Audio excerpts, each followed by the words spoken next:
என்ன வேணும் ஸ்கூலுக்கு எல்லாமே இங்கிருக்கு. Super Saravana stores, Chennai, Madurai, Kovai. Summer வந்தாச்சு. What's your plan for this holiday?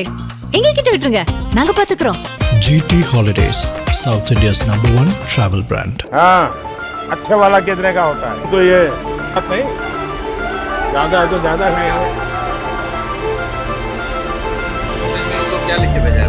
பிரதமர் மோடிக்கு உணவு பண்டத்தை கொடுத்ததற்காக மேற்கு வங்கத்தை சேர்ந்த ஏழை வியாபாரி ஒருவருக்கு பாகிஸ்தான் மற்றும் வங்காளதேசத்தில் இருந்து மிரட்டல்களும் அச்சுறுத்தல்களும் தொடர்ந்து வருவதாக வெளியான தகவல் அதிர்ச்சியை ஏற்படுத்தி இருக்கிறது.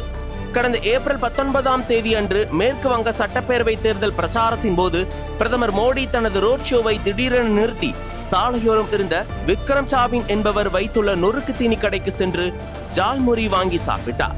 பிரதமர் விக்ரமுடன் உரையாடிவிட்டு பின்னர் 10 ரூபாய் பணம் கொடுத்த 40 நொடி வீடியோ இணையத்தில் 10 கோடிக்கும் அதிகமான பார்வைகளை பெற்று வைரலானது.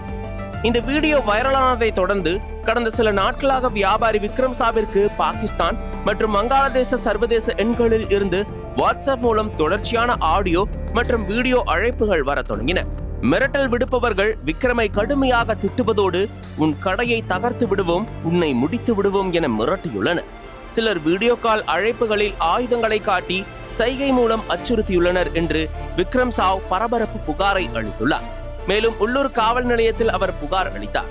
அவரது உயிருக்கு ஆபத்து இருப்பதாக கருதிய மேற்கு வங்க காவல்துறை தற்போது அவரது கடைக்கும் குடும்பத்திற்கும் துப்பாக்கி ஏந்திய போலீஸ் பாதுகாப்பை வழங்கியுள்ளது.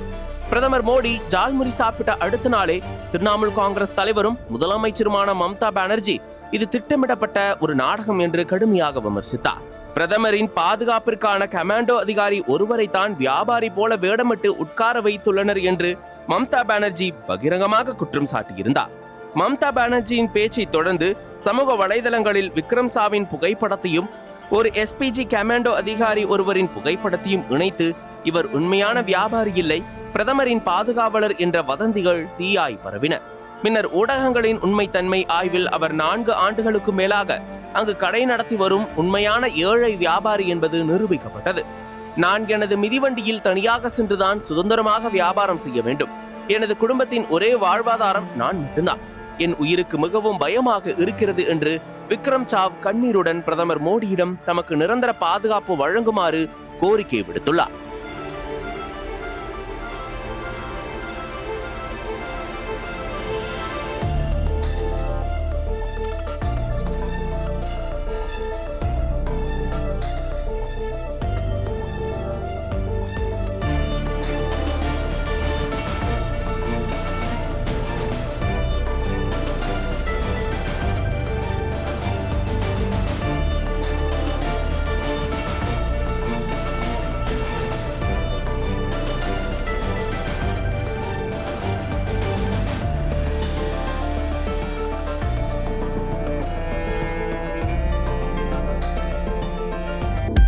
அனல் பறக்கும் செய்திகளை அப்டேட் செய்து கொள்ள நக்கீரன் களத்தை இப்பவே சப்ஸ்கிரைப் பண்ணுங்க.